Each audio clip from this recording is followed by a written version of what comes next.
Morning, Trainiacs. Let's go on an endurance adventure today. It is currently -4 Celsius, around 22 degrees Fahrenheit. I know a lot of you watching this get that temperature.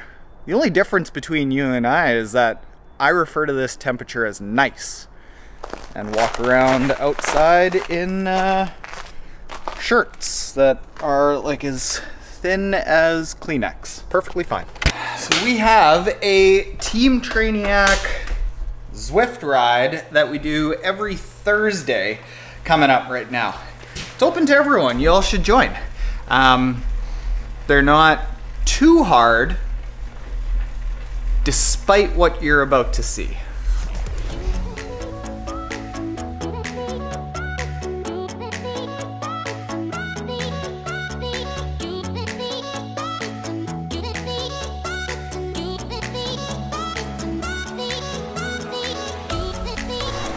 So what we did there was 10-minute just gradually warming up, and then 5 times 10 seconds at FTP but with high cadence.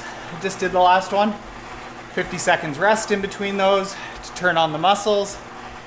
Now 5-minute little chill down spin, and then it's going to be 4 times 30 seconds pretty casually, but building your cadence high, because then you're gonna snap immediately into 30 seconds max effort. And then 3 minutes rest. And what we're doing is really just reacquainting the muscles with hard effort. Like there's 3.5 minutes in between just a 30-second hard effort. So it's not a totally hellacious workout, but it's definitely gonna send a signal to the legs that work is gonna happen again, because off season here at beginning of December, it's gonna start drifting away and training will start getting a little bit harder again.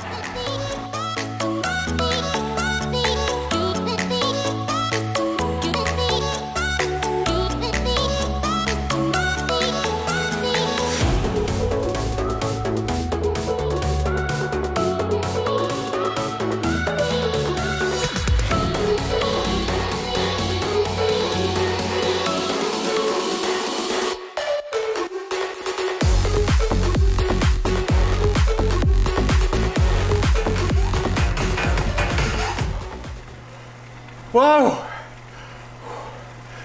The idea of that is really turn on a lot of different muscle groups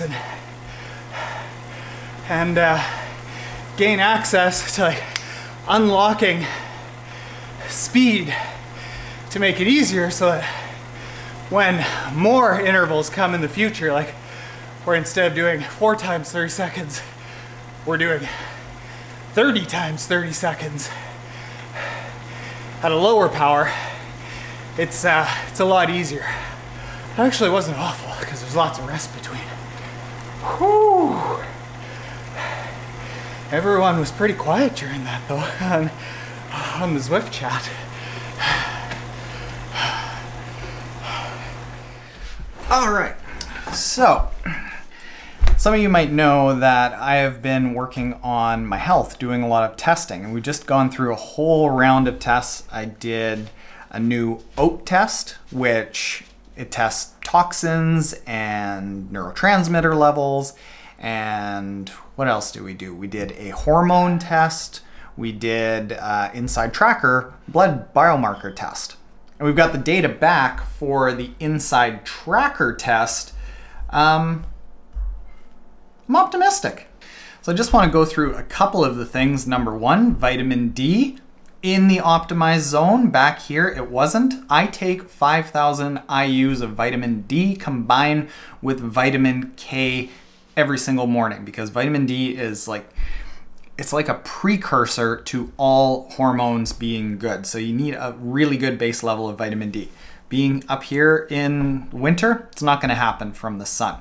So other things that are kind of critical, lipid group, my lipids, my LDL and my HDL slightly high. Actually, if we go down here to the details of the lipid group, what we see is it used to be good. So this is the first test that I did with them in 2017. Now it's high. Total cholesterol, same thing. In 2017, used to be good, now it's high. So we started digging into this with Ashley Reaver, who we're gonna do a podcast with, and I'll share just a couple of the highlights with you. But essentially what we got into is back here, what I used to have for breakfast after my workouts every single morning was overnight oats, very high in fiber. And in those overnight oats, I would put chia seeds, high in fiber, and psyllium husk fiber, high in fiber.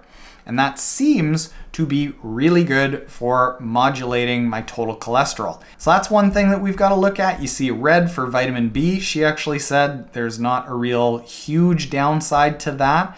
But one of the things that is actually worth looking at is the iron group.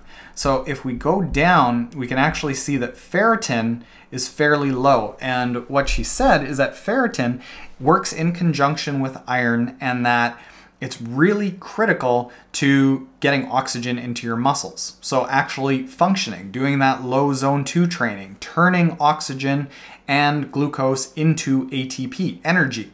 And if your ferritin is low, you're gonna have a hard time with zone 2 training, with training in general. You're gonna feel kind of dumpy.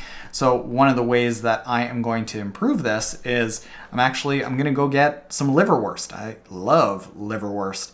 And I'm gonna have liver every day because really, really high in iron, really, really high in all kinds of nutrients. And it's a good way to get that iron. But here's a bonus. I've talked a lot about testosterone. Yeah, it needs work. My hormones are low, we know that. But it's on a bit of an upward trend. While I'm not great, there's hope that I'm coming back. All right, we're gonna get into the call with Ashley right now. I'll share with you just a couple of highlights. I've been told she's great. Right with you. All right, Ashley Reaver, we are going. So fill us in. What is your role with InsideTracker? So I am the lead nutrition scientist for InsideTracker. So why is it important for triathletes to have this kind of information? Yeah, I mean, it's a great look under the hood. Your performance doesn't necessarily tell the whole story. And your blood work can definitely kind of preempt if there's any issues that are bubbling up before they really come to the surface and have an impact on how you swim, bike, and run. Again, like your times and your body composition doesn't give you all of the information about what's going on inside. What would you commonly see from somebody that, as you said, that what your performance time is or your body composition isn't the whole scenario? And I'll use myself as an example. So 2 years ago, I had just come out of some really hard training that in 2017 didn't go well. Body composition kind of was okay. And then the year after, I ended up getting really lean. And I was like, holy smokes, I'm super fit. I'm a machine. I got this figured out. Became really lean. And actually now working on it, well, the year after, I ended up gaining a little bit of weight, and now even gaining a little bit more. And in digging into that, basically what we found, and the theory is that I essentially, that year that I got really ripped, I wasn't actually healthy and my body was eating itself because it wasn't absorbing any of the nutrients. So that time that I'm sitting there like, holy smokes, I've got abs for the first time in my life. Look at all my times. I'm performing like mad. That was actually the start of the undoing of all of the overtraining unraveling. So that's me. What are the things that you would commonly see? Like, what are the most common things that you would see? Thanks for sharing. And I think that that's honestly a common example, because initially, as there is some perhaps decrease in body fat, increase maybe in at least visible muscle mass, your body mechanics do change. And that certainly lends itself to perhaps better performance. Yeah, and you start thinking, I've got this figured out. Mm-hmm. I'm doing great. Yeah, why do blood tests? I'm great.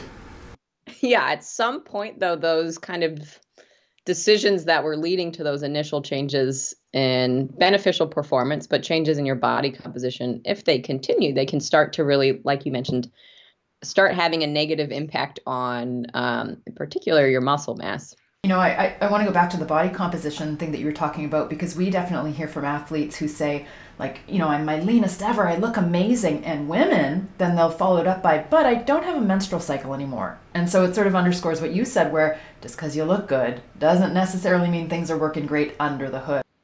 Yeah, exactly. And, both men and women are susceptible to the trap, but I do think that women just tend to be slightly more willing to throw away other aspects of health as long as one aspect, maybe the scale, looks the way they want to. But there are so many other numbers that are way more important than how much you weigh, related to your health. And I think that these objective data points and a blood test really just helps to provide that. So that there was a podcast with Ashley Reaver from InsideTracker. NTK nailed it. That was good. I nailed it? You nailed it. Wow. Yeah. If you haven't listened to our podcast yet, it is the highest rated triathlon podcast in the world on iTunes. And I think it's because we get good guests like that and good questions like this. And Oh, thanks. I just try not to swear too much and hit record. We have a wide variety of types of guests, so there's something for everybody. Like, actually for everybody. Between these atmospheric disturbances and my research. Eric, So instead of binge watching TV shows, we're binge watching the Avengers movies in chronological order. And I'm making a blanket. Who is your favorite Avenger? Captain America, of course. Because he looks like me. Basically identical. That's why. Gracie? You're still staring at me. Always. Because I'm dreamy like Captain America. Comments in the description below. Do you watch the Avengers series, and which is your favorite Avengers movie? And if you aren't already subscribed, hit the subscribe button below. It's our tiny little Christmas tree made out of Christmas ornaments and lights that NTK made. Alright, later, Trainiacs. Oh, hey, Pete. Please. I want to be in the video too. There you go.